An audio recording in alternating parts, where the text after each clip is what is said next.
महाराज पूर्व प्रसंग में वर्णन किए। श्री परशुराम जी भगवान ने श्री विश्वामित्र जी से कहा कि यदि आप इस बालक को बचाना चाहते हो तो मेरा प्रताप, बल और रोष कह करके इसको समझा लीजिए। श्री लक्ष्मण जी ने कहा, हे मुनि, आपके सुजस को आपके रहते हुए कौन वर्णन कर सकता है। जब आप स्वयं वर्णन कर रहे हैं तो किसी और को वर्णन करने की क्या आवश्यकता है।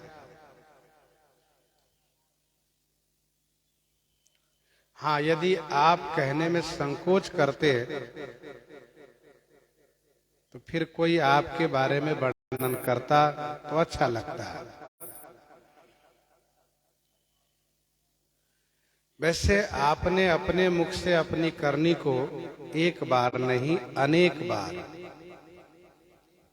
और बहुत भांति माने बहुत तरह से वर्णन किए। फिर भी आपको यदि संतोष नहीं हुआ हो तो और कहिए। रिस को रोक करके, क्रोध को रोक करके असहनीय दुख आप नहीं सहिए।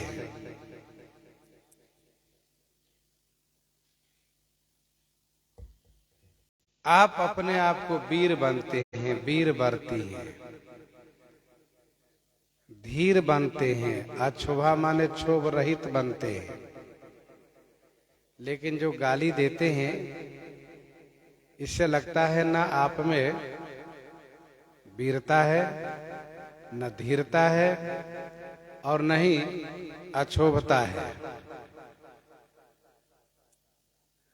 शूर समर करनी करही, कहीं न जना वही आप। विद्यमान रन पाई रिपु, कायर कथहीं प्रताप। कायर करही प्रलाप।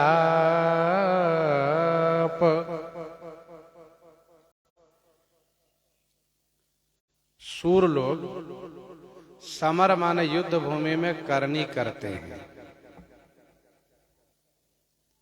पौरुष दिखाते हैं। कहीं न जनावही आप, अपने आप को कह करके जनाते नहीं हैं।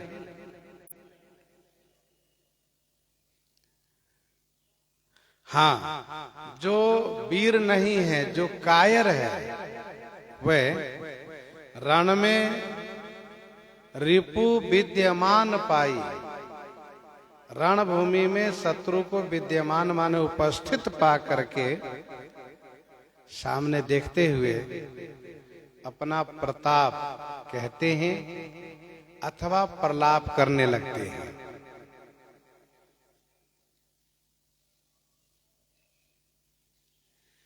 श्री लक्ष्मण जी अपने शब्दों में श्री परशुराम जी को कायर बना दिए। आप में वीरता नहीं है। यदि वीरता होती तो आप करनी करते, न कि आप कह के सुनाते। वैसे भी उत्तम पुरुष कहते नहीं अपितु करके दिखाते हैं। मध्यम पुरुष वह है जो कहते हैं तो उसको पूरा करने का प्रयास करते हैं। और जो अधम पुरुष वह है जो कहते ही रह जाते हैं, कभी कर नहीं पाते हैं। तुम तो काल हाक जनु लावा तुम तो काल हाक, जनु लावा बार बार मोहिला गी बोलावा, बार बार मोहिला गी बोलावा। महाराज, ऐसा लगता है कि आप तो काल को हाँक करके लाए हो। बार बार मोहि लागी बुलावा, मोहि लागी मेरे वास्ते आप बार बार बुलाते हो।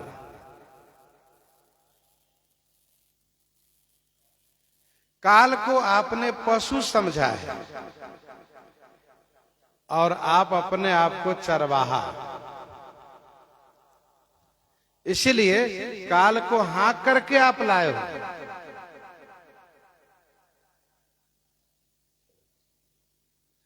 और हमें आपने घास समझा है,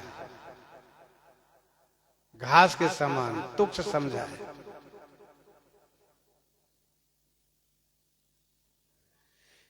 इसीलिए आप बार बार उस काल रूपी पशु को बुला रहे हैं और कह रहे हैं कि जाओ खा लो, लक्ष्मण रूपी घास को खा जाओ, चर जाओ। लेकिन वह भी नहीं आता है।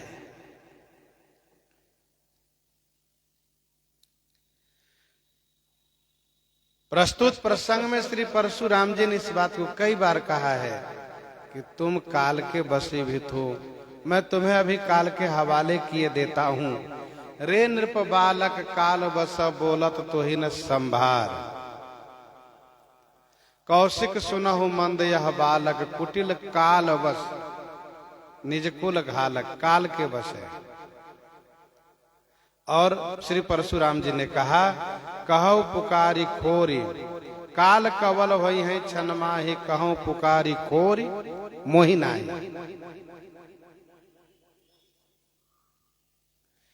तो आप काल रूपी पशु को हाँक करके लाए हैं और बार बार मेरे लिए बुला रहे हैं, लेकिन वह काल रूपी पशु भी डरता है।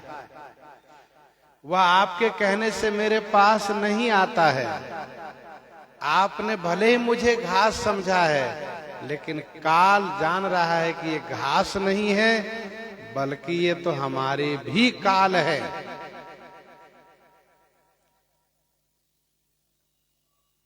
जैसे कि भगवान श्री राम जी ने कहा, कह रघुवीर समुझ जिए भ्राता, कह रघुवीर समुझ जिए भ्राता, तुम कृतांत भक्षक सुर त्राता। तो तुम कृतांत भक्षक सुर त्राता, आप तो काल के भी भक्षण करने वाले हो। अर्थात वह डर रहा है कि हम इसको नहीं खा पाएंगे, बल्कि यही मुझे खा जाएगा। इसलिए आपके बार बार बुलाने पर भी वह काल मेरे पास नहीं आ रहा है। सुनत लखन के बचन कठोरा, सुनत लखन के बचन कठोरा, परसु सुधारी धरऊ कर घोरा, परसु सुधारी धरऊ कर घोरा। सुनत लखन के वचन कठोरा, श्री लक्ष्मण जी के कठोर वचन सुनते ही श्री परशुराम जी भगवान परसु सुधारी धरऊ करी घोरा। घोरा परसु सुधारी करी, सुधारी कर धरऊ। उस घोर भयानक फरसे को सुधार करके, कांधे से उतार करके, और कर धरऊ माने हाथ में ले लिए।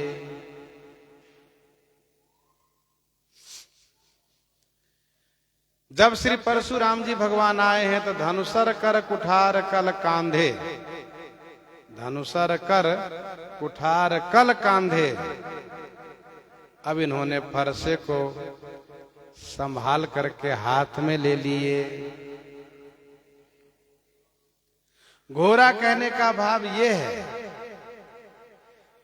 कि यह वो फरसा है जिस फरसा से एक बार नहीं बहुत बार क्षत्रियों को मारा है, सहस्राबाहों की भुजा को काटा है। समधि सेन चतुरंग सुहाई, समधि सेन चतुरंग सुहाई, महामहीप भय पशुआई। समधि सेन चतुरंग सुहाई, महामहीप भय पशुआई। मैं यही परशु काटि बल दीन है, विपुल बार महिदेव नदी।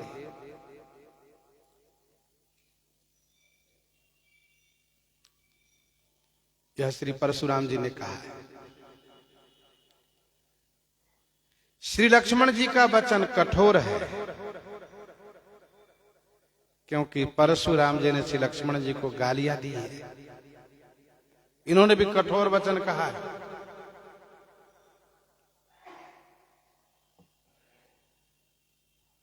आपके रहते हुए आपका सुजस कौन कह सकता है? हमारे गुरुजी भजन करें कि आपका सुजस काम है। आप अपनी करनी आप स्वयं बढ़िया से कह लेते हैं। न संतोष हो तो और कह लीजिए, गुस्सा को मत रोकिए, गुस्से को रोक करके दुखी मत होइए, असहनीय दुख मत सहिए। आपको गाली देने में शोभा नहीं देती है, गाली देने में आपको शोभा नहीं है। और श्री लक्ष्मण जी ने कहा कि आप कायर हैं, इसलिए अपना प्रताप कह रहे हैं, प्रलाप भी कर रहे हैं। तो श्री परशुराम जी महाराज तुरंत हाथ में फरसा ले लिए। प्रश्न उठता है धनुष्मान क्यों नहीं लिए? इसका उत्तर यह है कि धनुष बाण से डरेगा नहीं यह, फरसा से भले डर सकता है, क्योंकि फरसे से मैंने क्षत्रियों को मारा है, सहस्राबाहु को मारा है। श्री परशुराम जी कहने लगे, अब जनि देई दोष मोहि लोगु, अब जनि देई दोष मोहि लोगु। कटुबादी बालक बध जोगु, अब जनि देई दोष मोहि लोगु। श्री परशुराम जी लोक और वेद दोनों मत से अपने आप को बचाना चाहते हैं। अब जन देई दोष मोहि लोगु, लोक मत से बचना है, और कटुवादी बालक बध जोगु या वेद मत से बचना है।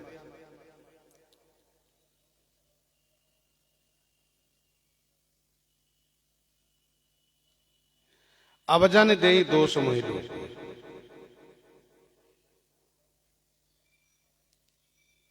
कहने का भाव यह है कि बालक समझ करके अब तक मैंने इसे बचाया, अब तक नहीं मारा, लेकिन अब मारेंगे, छोड़ेंगे नहीं।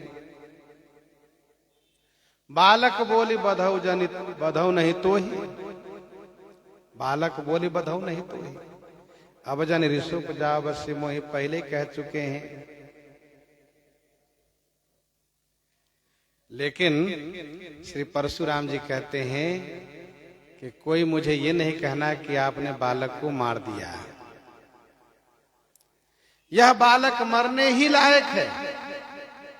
कटुवादी, कटु बोलता है,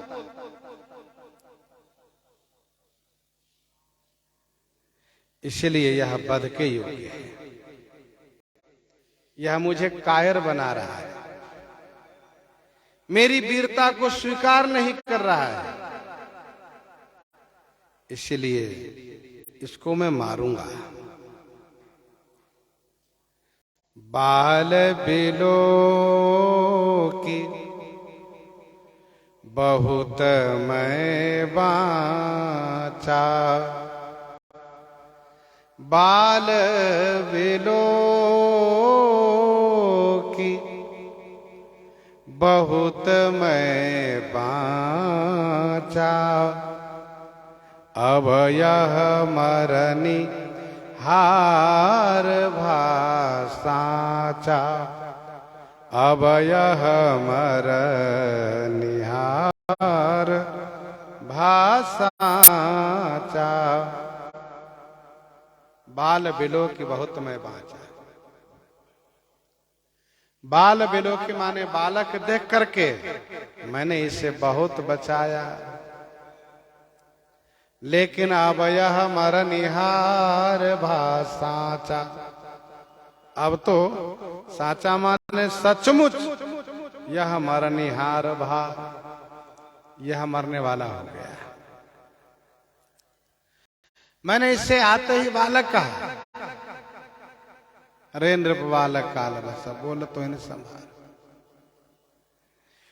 और बालक देख करके मैंने इसे बहुत बचाया, नहीं तो अब तक ये कब का समाप्त कर दिया गया होता।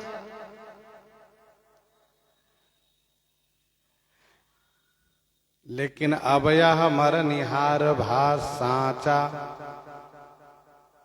क्योंकि कटुवादी है, कड़ुआ बोलता है, इसलिए यह अवश्य मरेगा। क्योंकि काल दंड कही काहू न मारा, काल कभी भी किसी को डंडे से नहीं मारता है, काल कभी भी किसी को डंडे से नहीं मारता है, वह धारा में बल बुद्धि और विचार को हरण कर लेता है। तो अब यह मरनिहार भासाचा, कौशिक कहा क्षमीय अपराधो,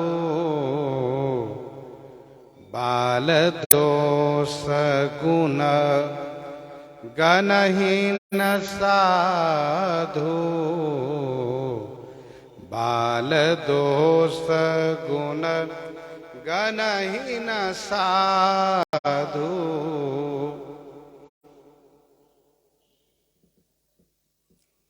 कौशिक कहा क्षमीय अपराध। महर्षि श्री कौशिक जी ने कहा, श्री विश्वामित्र जी ने कहा, परशुराम भगवान, हे परशुराम भगवान, बालक के अपराध को क्षमा कीजिए। क्योंकि साधु बाल दोष गुण न गणहि, साधु पुरुष बालक के दोष और गुण को नहीं विचार करते हैं। कौशिक कहा क्षमीय अपराधु।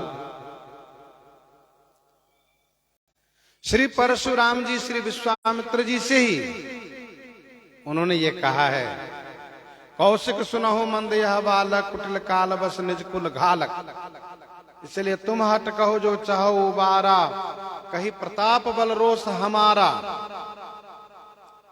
तुम हट कहो जो चाहो उबारा। तो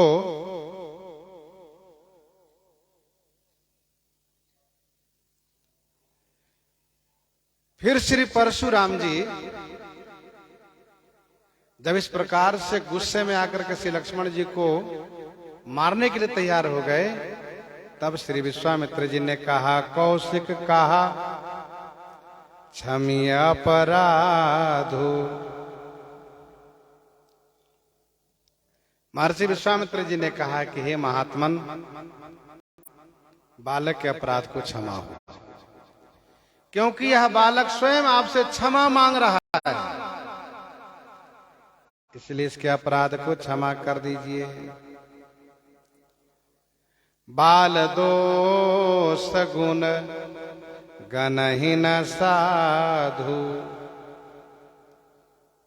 साधु पुरुष बालक के दोष गुण को नहीं गिनते हैं।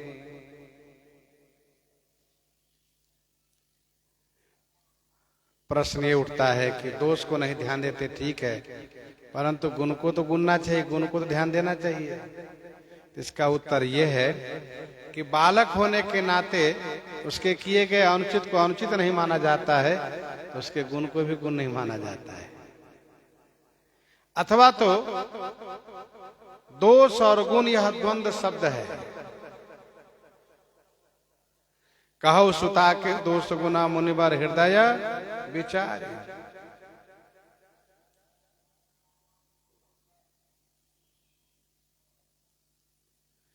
अथवा तो बालक में दोनों देखे जाते हैं, दोष भी गुण भी, पर साधु में साधुता है, साधु में साधुता है, इसलिए उसे बालक समझकर उनके दोष गुण पर ध्यान नहीं देते हैं,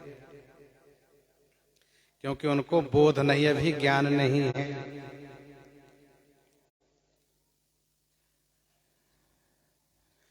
श्री मांडव्य ऋषि जी को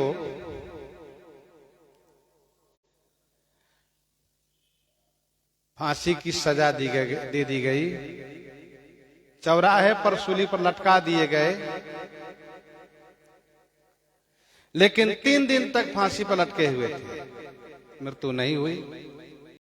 राजा भयभीत हो गए, डर गए, फांसी से उतार दिए और क्षमा मांगने लगे। उनके राज्य में चोरी हुई थी, चोर चोरी का माल श्री मांडव्य ऋषि का आश्रम में छोड़ करके भाग गया था। उसी अपराध में इनको मौत की सजा दे दी गई थी, फांसी की सजा दे दी गई थी। जब राजा क्षमा मांगने लगे तो श्री मांडव्य जी ने कहा, राजन, इसमें तुम्हारा कोई दोष नहीं है। मैं जाकर के धर्मराज से पूछता हूं कि मेरा अपराध कौन सा था, क्योंकि मेरी जानकारी में मैंने ऐसा कोई महत अपराध किया ही नहीं है। फिर किस अपराध से यह मुझे सजा दी गई, या मैं जाकर के धर्मराज से पूछता हूं। धर्मराज जी के पास गए। धर्मराज जी इनके तेज से डर गए। श्री मांडव्य जी ने पूछा, धर्मराज, मैंने कौन से ऐसे अपराध किए हैं जिस अपराध के कारण मुझे फांसी की सजा दे दी गई थी? धर्मराज ने चित्रगुप्त से कहा, इनके कर्म के लेखा जोखा क्या है वह तुरंत देखा जाए। देखा गया, और देखा गया तो चित्रगुप्त जी ने ये कहा, महाराज, वैसे जब से इन्होंने अपना होश संभाला है तब से इन्होंने कोई अपराध किया ही नहीं है, इन्होंने कोई गलती नहीं की है। लेकिन जब ये बाल्य अवस्था में थे, छोटे थे, 5 वर्ष के पहले ही एक उड़ते हुए फतिंगे को, एक फतिंगा उड़ता है, कीड़ा, उसके पूंछ को तोड़ करके और उसमें सीक लगा दिया था। बच्चे लोग उड़ने वाले फतिंगे को पकड़ लेते हैं, उसकी पूंछ होती, उस पूंछ को तोड़ देते हैं और पकड़े रहते हैं पूंछ को, उसी को तोड़ करके उसमें सीक डाल दिया था। उसी अपराध से इनको यह दंड भोगना पड़ा है। श्री मांडव्य ऋषि जी ने कहा, तब मेरी अवस्था क्या थी? कहा, वही लगभग 3 से 4 वर्ष की आपकी अवस्था रही होगी। श्री मांडव्य ऋषि जी ने कहा, कौन से धर्म शास्त्र में लिखा है कि 5 वर्ष के पूर्व के अपराध बच्चों के माना जाना चाहिए? उस समय तो बच्चे को कोई होश नहीं रहता, कुछ ज्ञान नहीं रहता है, फिर उसका अपराध कैसे मान्य होगा?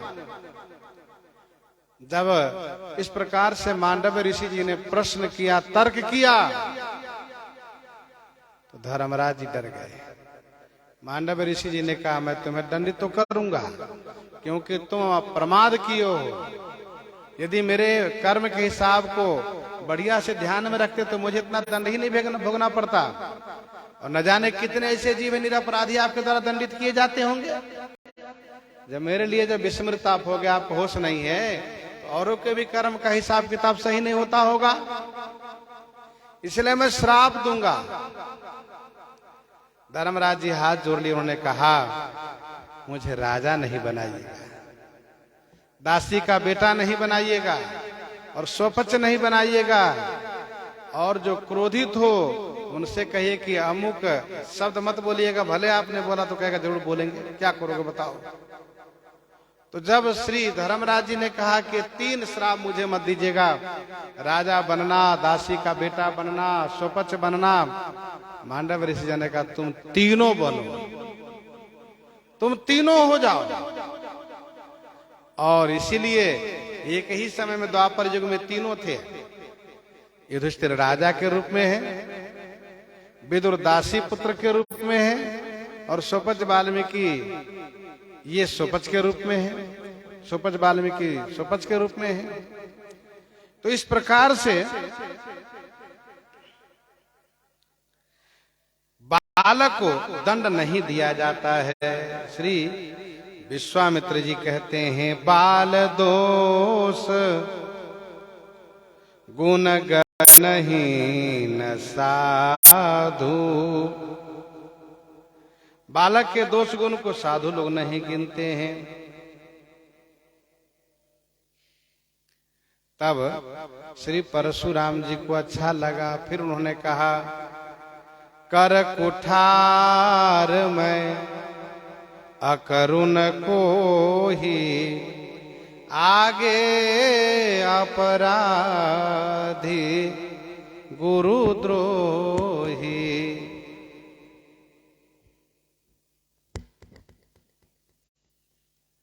कर कुठार में अकरुण को ही आगे अपराधी गुरुद्रोही।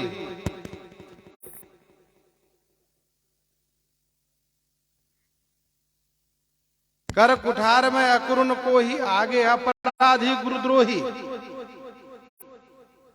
महर्षि ये विश्वामित्र देखो ना, मेरे हाथ में फरसा है और मैं अकरुण को ही, अकरुण को ही माने करुणा रहित, दया रहित क्रोधी, निर्दयी क्रोधी हूं, और आगे अपराधी गुरुद्रोही। गुरुद्रोही अपराधी मेरे आगे है, मेरे सामने है। कर कुठार मैं अकरुण को ही आगे अपराधी गुरु द्रोही। मेरे हाथ में फंसा है और मैं करुणा रहित निर्दयी क्रोधी हूं।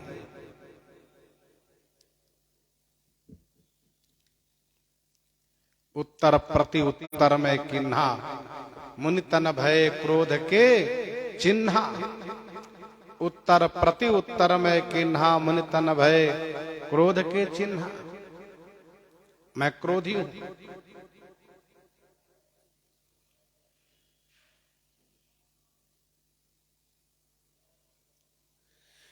मेरे सामने गुरुद्रोही है।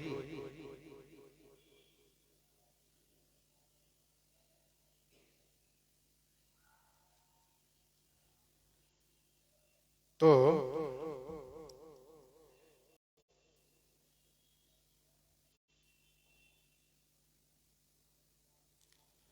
कर कुठार में अकरुण कोई आगे अपराधी गुरुद्रोही।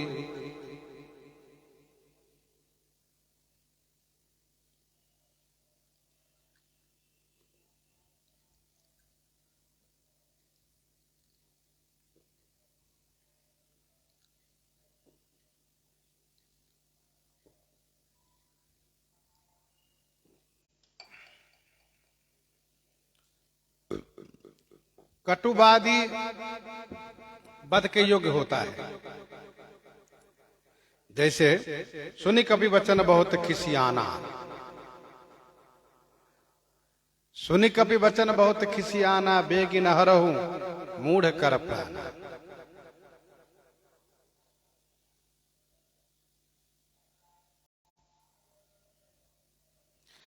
मनमह समुझ बचन प्रभु के रे। श्री अंगद जी कहते हैं मनमह समुझ बचन प्रभु के रे, सहु कठोर बचन सठ तेरे। परुष बचन सुनि काढ़िय से बोला अति खिसियान।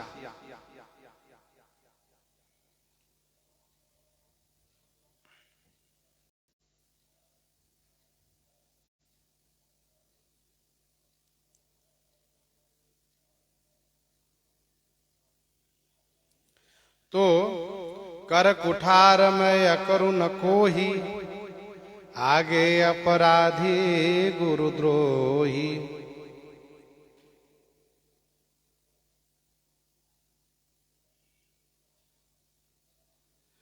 उतर देत छाड़ो बिनु मारे, उतर देत छाड़ो बिनु मारे। केवल कौशिक शील तुम्हारे, उतर देत छाड़ो बिनु मारे।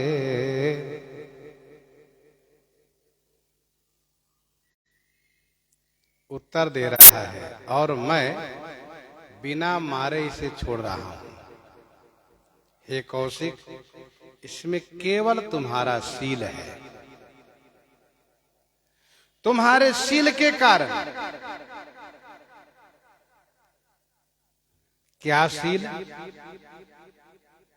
तो श्री विश्वामित्र जी आकर के इनसे मिले थे, श्री राम लक्ष्मण जी को प्रणाम करवाए थे। और जब बहुत क्रोध बढ़ा तो श्री परशुराम जी ने कहा, बालक के अपराध को क्षमा कर दीजिए। बालक के गुण दोष को साधु लोग ध्यान नहीं देते हैं, देखते नहीं है। तो श्री परशुराम जी कहते हैं, उत्तर देत छाड़ो बिनु मारे, केवल कौशिक शील तुम्हारे।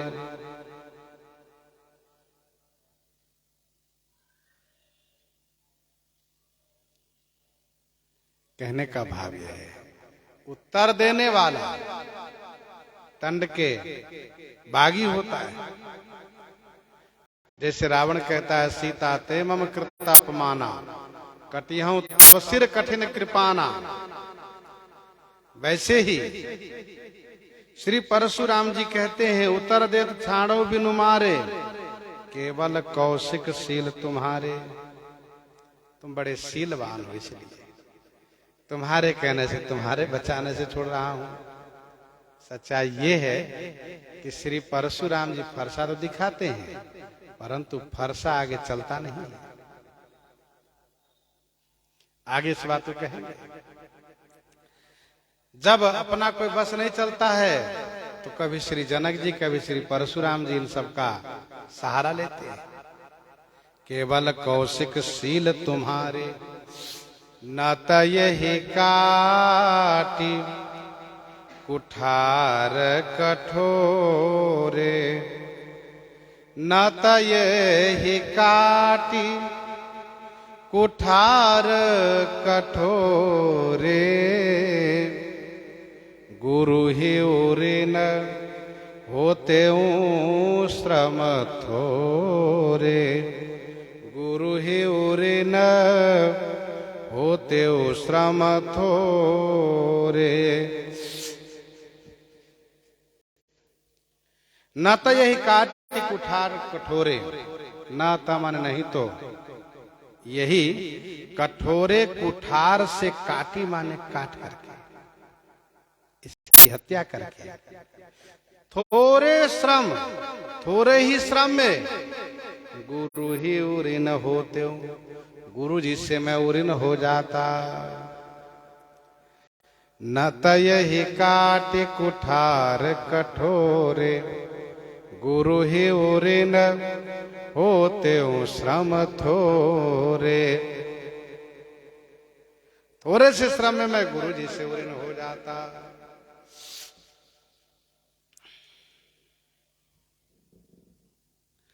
न तो यही काटी कुठार कठोरे, गुरु ही उरिन होते श्रम थोरे। मेरे पास कठोर कुठार है, मैं इसको तुरंत मार देता है। श्री परशुराम जी की बात सुनकर के श्री विश्वामित्र जी के मन में हंसी आई।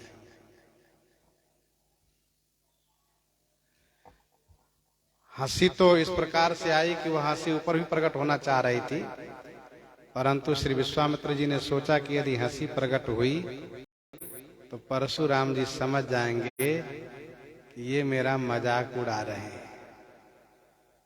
इसलिए गाधि सूनु कह हृदय हंसी, गाधि सूनु कह हृदय हंसी, मुनि हरियर सूझ, अयमय खाड़न ऊखमय, अजहु न बूझ अबूझ, अजहु न बूझ अबूझ।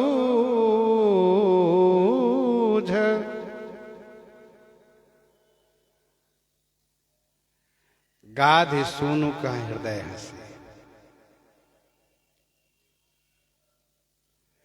महाराजा श्री गाधी के सुवन माने पुत्र श्री विश्वामित्र जी, गाधि सूनु माने महाराज गाधी के सुवन, उनके पुत्र। ध्यान दीजिएगा, वकार लगाने से छंद भंग हो जाता, इसलिए गाधि सूनु कहा गया, सुवन नहीं लिखा गया। अति माखम मखम कुर्यात छंदो भंग न कारेत। काव्य के निर्माण करने में अति माखम मखम कुर्यात छंदो भंग न कारेत, ऐसा किया जाता है।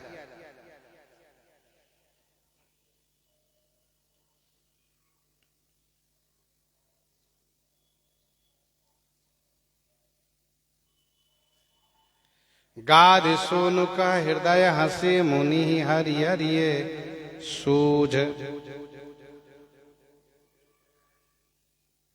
अर्थात खेल देखना यह राजस गुण है, कौतुक देखना यह राजस गुण है। इसलिए श्री विश्वामित्र जी को पिताजी के संबंध से गोस्वामी जी ने नाम दिया। जैसे अस कौतुक बिलो के दो भाई, बिहस चले कृपाल रघुराई। कौतुक देख करके हंसना यह राजस गुण है, रजोगुण गुण है। नाना जिनस देखी सब कीसा, पुन पुनि हसत कौशला धीसा। महर्षि श्री विश्वामित्र जी महाराज मन ही मन मुस्कुराते हुए कहते हैं, मुनि ही हरि हरिये सूझ। मुनि को श्री परशुराम जी को हरा हरा ही दिखाई दे रहा है। श्रावण के महीने में, भादों के महीने में कोई अंधा हो गया तो जेठ के महीने में कहता है कि देखो सब जगह हरा ही हरा है। चूंकि वह हरा हरा देखते हुए अंधा हुआ है, इसलिए उसको सब जगह हरा ही नजर आता है, पर हरा है ही नहीं। विनय पत्रिका 226 में गोस्वामी जी महाराज ने लिखा, मोहि तो सावन के अंधहि जो, सूझत रंग हरो। मोहि तो सावन के अंधहि जो, सूझत रंग हरो। मुनि को हरा हरा दिखाई दे रहा है। जैसे सब राजाओं को मार दिए, वैसे लक्ष्मण जी को भी समझते हैं ये भी एक राजकुमार, इसको मार दूंगा। परंतु इनको सोचना चाहिए कि इस प्रकार से प्रति उत्तर देने वाला कोई नहीं मिला इनको। निर्भयता के साथ इस प्रकार से प्रति उत्तर लक्ष्मण जी कर रहे हैं। किसी प्रकार से जरा भी डर श्री लक्ष्मण जी के मन में नहीं है। फिर भी उस रहस्य को नहीं समझ पा रहे हैं कि क्या बात है कि डरता नहीं उससे। किसी भी क्षत्रिय कुमार की हिम्मत नहीं थी कि श्री परशुराम जी से बहस कर लेते, वार्ता कर लेते इस प्रकार से। यह निर्भयता को देख करके उनको विचार करना चाहिए।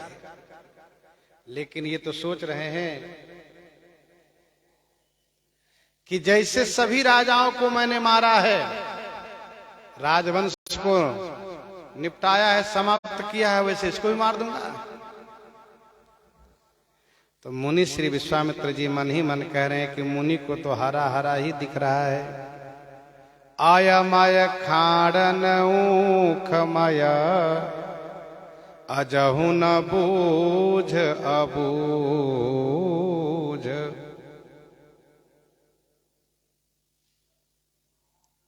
खाड़ माने तलवार का अर्थ होता है। एक कुशल अति ओरन खाड़े, एक कुशल अति ओरन खाड़े, कूदहि गगन मनहु क्षिति छाड़े। दीपावली के पर्व पर तमाम हथियार बनाए जाते हैं चीनी के द्वारा, शक्कर द्वारा।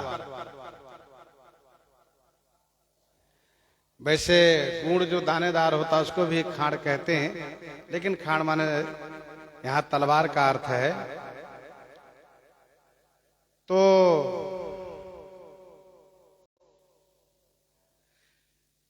तमाम अस्त्र शस्त्र, छोटे छोटे बंदूक, छोटे छोटे तलवार, ये सब बनाए जाते हैं शक्कर के। हाथी घोड़े आदि सब बना दिए जाते हैं। और धान के लैया के साथ साथ उसको भी बेचते हैं, लोग ले आते हैं दीपावली के दिन। अब कोई ये कहे कि देखो हमने 10 तलवार खा लिया, 20 बंदूक खा लिया,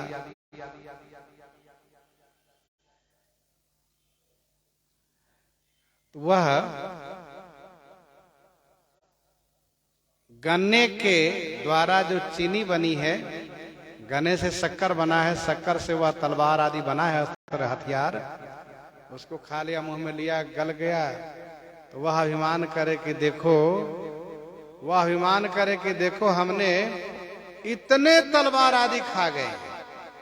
और उसी भ्रम में एक लोहे के तलवार, एक छुरी, एक चाकू यदि मुंह में रखें तो उसको पता चले कि है क्या।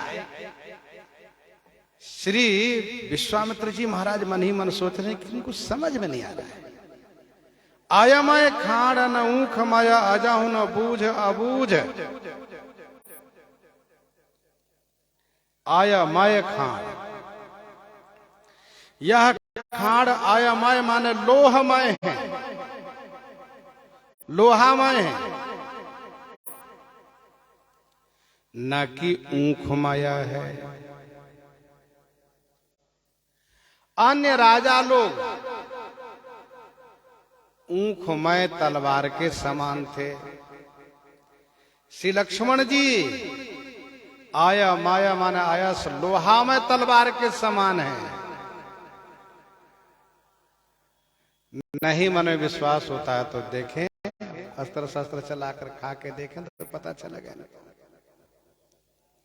लेकिन अजहु न बूझ अबूझ।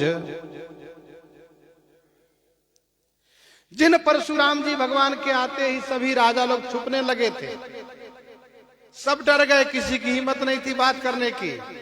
और एक राजकुमार श्री लक्ष्मण जी इनसे मुंह तोड़ जवाब दे रहे हैं, सभी प्रश्नों का प्रत्युत्तर कर रहे हैं, इनसे बहस कर रहे हैं, फिर भी इनको डर नहीं लग रहा है, नहीं समझ पा रहे हैं। अबूझ अजहू ना बूझ। अबूझ माने ना समझ, अभी भी नहीं समझ रहे हैं। कम से कम अब तो समझ जाते। श्री परशुराम जी भगवान ब्राह्मण हैं, इसलिए गन्ने का उदाहरण दिए। आयमय खाड़ न ऊखमय। ऊखमय का मतलब ऊख से, गन्ना से शक्कर बनता है, शक्कर के तलवार बनाए गए।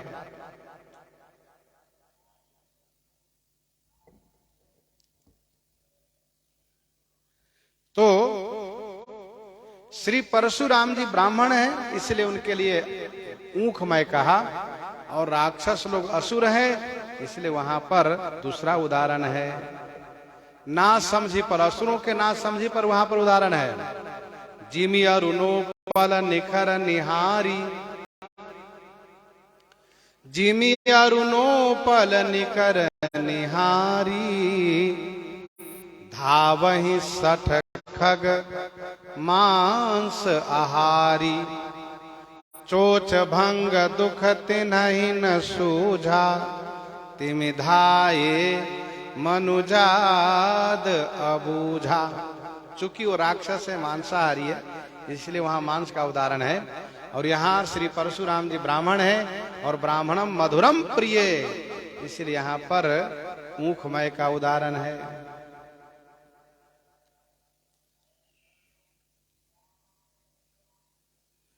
गाधि सूनु कह हृदय हंसी, मुनि हरियरिये सूझ, अयमय खाड़ न ऊखमय, अजहु न बूझ अबूझ, अजहु न बूझ अबूझ। कहेउ लखन मुनि सील तुम्हारा, कहेउ लखन मुनि सील तुम्हारा, को नहीं जान विदित संसारा, को नहीं जान विदित संसारा।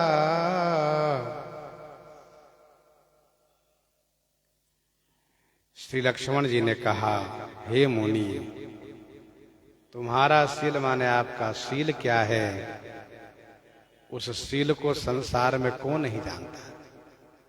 को नहीं जान विदित संसारा, संसार में कौन नहीं जानता। सारे संसार में आपका शील विदित है। आप कितने बड़े शीलवान हैं, इस बात को सारी दुनिया जानती है। को नहीं जान विदित संसारा। श्री परशुराम जी ने कहा है कि उत्तर देत छोड़ो बिनु मारे, केवल कौशिक शील तुम्हारे। श्री लक्ष्मण जी कहते हैं कि बस नहीं चलता है, तो आप हमारे गुरु जी का बहाना बना रहे हैं। आप कितने बड़े शीलवान हैं, यह सारी दुनिया जानती है। यहां व्यंगोक्ति है। व्यंगोक्ति में श्री लक्ष्मण जी कहना ये चाहते हैं, व्यंगोक्ति में श्री लक्ष्मण जी कहना चाहते हैं कि आप में शील नहीं, आप निःशील हैं, शील गुण से रहित हैं आप। माता पितहि उरिन भयनी के, माता पितहि उरिन भयनी के, गुरु ऋण रहा सोच बड़ जी के, गुरु ऋण रहा सोच बड़ जी के। माता पितहि उरिन भयनी के। माता पितहि उरिन भयनी के। माता और पिता से नीके माने अच्छी तरह से आप उरिन हो गए। गुरु ऋण रहा सोच बड़ जी के,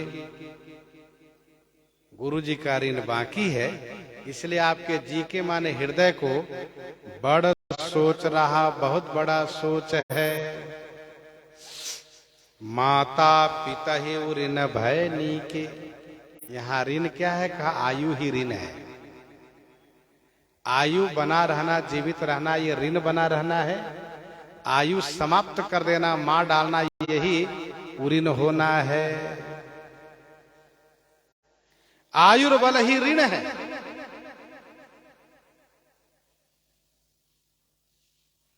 मनु जी महाराज ने कहा है कि 3 ऋण मनुष्यों के ऊपर होता है। देव, ऋषि और पितर, इन तीनों ऋण से ऋण ही होना चाहिए। श्री लक्ष्मण जी महाराज 3 नाम गिना रहे, माता पिता ऋण भय नीके, गुरु ऋण रहा। मातृ ऋण, पितृ ऋण और गुरु ऋण। मातृ पितृ ऋण से तो पूर्ण हो चुके हैं, लेकिन गुरु ऋण अभी बाकी है, इसलिए आपको बड़ी चिंता है। गुरु ऋण चुकेगा कैसे, कैसे उनको दूंगा। माता पिता ही ऋण भय नीके।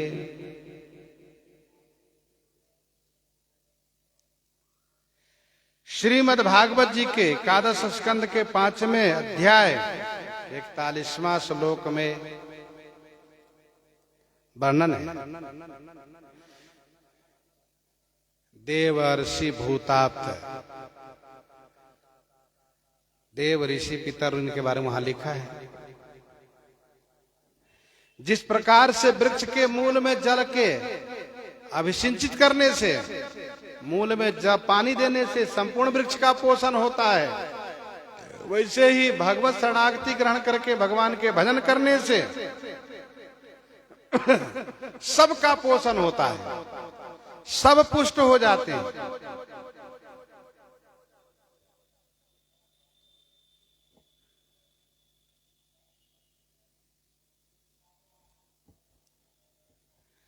अर्थात भगवान की भक्ति करने वाले सभी ऋण से ऋण हो जाता है। ये बात भागवत जी में कही गई है। माता पिता ही ऋण भय नीके, गुरु ऋण रहा सोच बड़ जी के।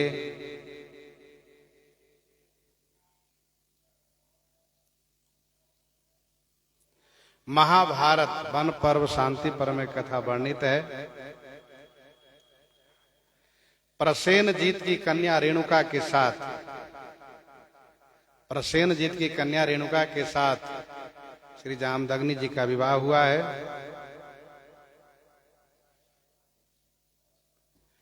एक दिन श्री जामदग्नि जी की आज्ञा से जल लेने गई थी।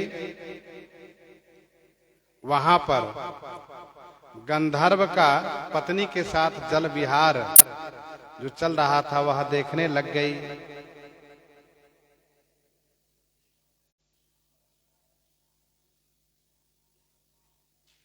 जल विहार देखने लग गई। आने में देरी हुई। श्री जामदग्नि जी ने पूछा, बताना नहीं चाह रही थी पर आप जान गए, क्योंकि ध्यान देकर तुरंत सब देख लिए। इनको बुरा लगा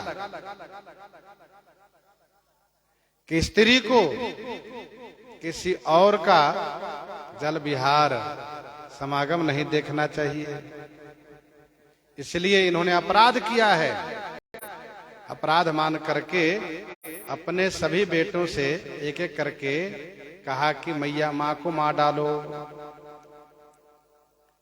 महाभारत में 5 पुत्र की बात कही गई है, कहीं कहीं 7 पुत्र की बात आई है। लेकिन माता के प्रति भक्ति होने के नाते 4 पुत्रों ने इस बात को अनसुनी कर दिया, नहीं माना, स्वीकार नहीं किया। श्री परशुराम जी उसी बीच कहीं से आए, फरसा लिए हुए चलते थे। प्रणाम किया पिताजी को। पिताजी ने कहा, बेटा मेरा कहा मानोगे? श्री परशुराम जी ने कहा, पिताजी आपका आदेश सिर माथे, आपकी आज्ञा सिरोधारी होगी। आप जो कहेंगे वहां मैं तुरंत करूंगा। तब श्री जामदग्नि जी ने कहा अपने सभी भाइयों को, मां को मार डालो। उन्होंने एक बार भी नहीं पूछा कि क्यों आप कह रहे मारने के लिए, तुरंत फरसा उठाया मार दिए। परशुराम पितु आज्ञा राखी, परशुराम पितु आज्ञा राखी, मारी मात लोग सब साखी। श्री जामदग्नि जी इनके ऊपर बड़े प्रसन्न हो गए, बड़े प्रसन्न हो गए। कहा बेटा वरदान मांगो। तो श्री परशुराम जी ने कहा, पिताजी मेरे भाई और मां सब जीवित हो जाए, और इनको ये नहीं याद रहना चाहिए कि परशुराम ने हमें मारा है, नहीं तो जीवन पर्यंत मन में द्वेष बना रहेगा, नफरत बना रहेगा। दूसरी बात ये कि मैं अधिक आयु वाला बनूं, अधिक आयु वाला बनूं, दीर्घायु हूं। तीसरी बात यह, क्योंकि जामदग्नि जी प्रसन्न है, बेटा और मांगो और मांगो। तीसरी बात में ये कहा कि मैं युद्ध में किसी से भी हार ना मानूं, युद्ध में किसी से हार ना मानूं, और मुझे लड़ने के लिए श्रेष्ठ वीर प्राप्त हो। श्री जामदग्नि जी ने तथास्तु कहा। भाई लोग, माता जी सब जीवित हुए और वरदान जो दिया सब इनके जीवन में सार्थक हुआ। श्री लक्ष्मण जी कहते हैं, मैया को मार करके मां का ऋण चुका लिए। पिताजी को मार सकते नहीं थे, इसलिए आपने जानबूझ करके सहस्राबाहु से विरोध किया और सहस्राबाहु के द्वारा, सहस्राबाहु के कुटुंबियों द्वारा अपने पिताजी को मरवा करके उनसे ऋण हो लिए। महिष्मती नगरी के राजा सहस्राबाहु। 2 दिन पहले हम लोग चर्चा किए थे, समुद्र से उन्होंने पूछा हमारे लिए कोई जोर का योद्धा हो तो बताओ। समुद्र ने श्री जामदग्नि ने अंदर परशुराम जी के पास भेजा। श्री जामदग्नि जी के आश्रम पर एक कामधेनु की बछिया थी। उनके प्रभाव से ससैन्य सहस्राबाहु के उन्होंने स्वागत किया। बाद में उन्होंने गौ मांगा, नहीं दिए तो जबरदस्ती छीन के चल दिए और मार भी दिए। जबरदस्ती छीन के चल दिए। परशुराम जी को पता चला तो जाकर के सहस्राबाहु को मार दिए, उनकी भुजा काट के उसको मार दिए, गौ छीन के ले आए। इसके बाद उनके कुटुंबियों ने आकर के इनके पिताजी एक दिन अकेले में आके मार दिया जामदग्नि जी को। सहस्राबाहु के कुटुंबियों ने आकर के, कब? जब सहस्राबाहु को परशुराम जी ने मार दिया था तब। परशुराम जी ने सहस्राबाहु क्यों मारा? तो श्री जामदग्नि जी के आश्रम की गौ को हरण करके ले गया था, इसलिए जाकर के उनके भुजा काट दिया, उनको मार दिया। तो उनके अनुयायी, उनके परिकर, उनके बेटे, उनके परिवार के लोग आकर के श्री जामदग्नि जी को हत्या कर दिए। तो श्री लक्ष्मण जी कहते हैं, माता को मार करके मां से ऋण हुए, पिता को तो स्वयं नहीं मार सकते थे, इसलिए सहस्राबाहु से विरोध करके उनसे मरवा करके उनके ऋण से ऋण हुए। अब रहा गुरु ऋण, अब रहा गुरु ऋण। उसको लेकर के आपके मन में बड़ी चिंता है।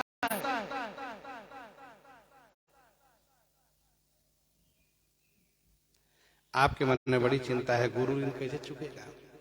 क्योंकि गुरु जी अविनाशी हैं,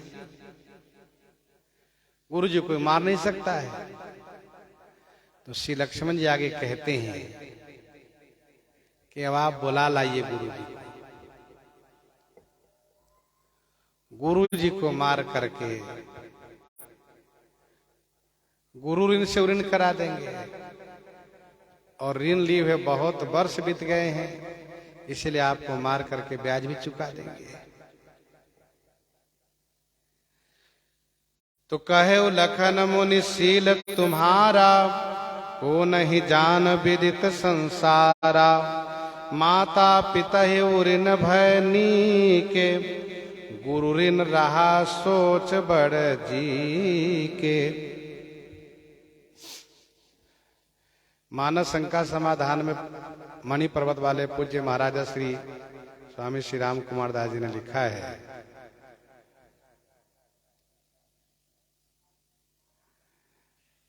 कि श्री परशुराम जी श्री शंकर जी से अस्त्र शस्त्र विद्या प्राप्त किए।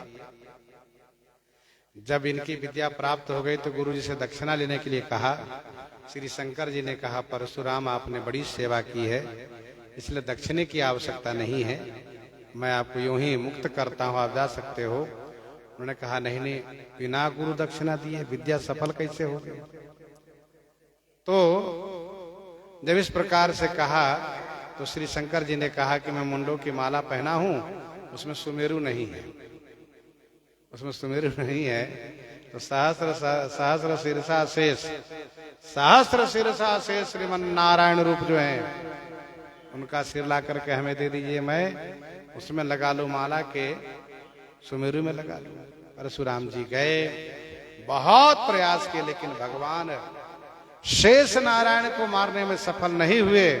तो तपस्या करने लगे, और तपस्या करने लगे तो तब से प्रसन्न होकर के भगवान नारायण दर्शन देने आए, शेष नारायण। तब इन्होंने मांगना था, इनको सिर मांग लिया सारंग। तब इन्होंने सिर कहते हुए सारंग कह करके सारंग धनुष मांग लिया। भगवान नारायण उनको सारंग धनुष दिए और कहा कि चलिए त्रेता में हम आपसे धनुष फिर वापस ले लेंगे। श्री लक्ष्मण जी कहते हैं, माता पिता ही उरी न भय नी के, गुरु ऋण रहा सोच बड़ जी के। गुरु ऋण बाकी है, उसके लिए आपके मन में बड़ी चिंता है। तो इस प्रकार से श्री लक्ष्मण जी कहते हैं कि मानो वह जो आपने ऋण लिया वह मेरे माथे लिया, मैं तो ऋण चुका नहीं पाऊंगा, हाँ लक्ष्मण जी चुका देंगे। तो आप कृपा करके अपने उस महाजन को लेकर आइए, मैं ब्याज सहित और आपका ऋण चुका करके आपको ऋण से ऋण कर देता हूं। श्री लक्ष्मण जी इस प्रकार से जब कहने लगे तो महाराज सभा में हाहाकार मच गया, सब डर गए। फिर श्री लक्ष्मण जी ने इनको ललकारा, और जब इस प्रकार से जब बिल्कुल परशुराम जी बड़े गुस्से में आते हैं, तब सरकार स्वयं बोलने के लिए आगे आती है। सो प्रसंग आगे श्रवण करेंगे। यहीं पर हृदयंगम करते हुए आइए श्रवण करते हैं श्री भक्तमाल जी से।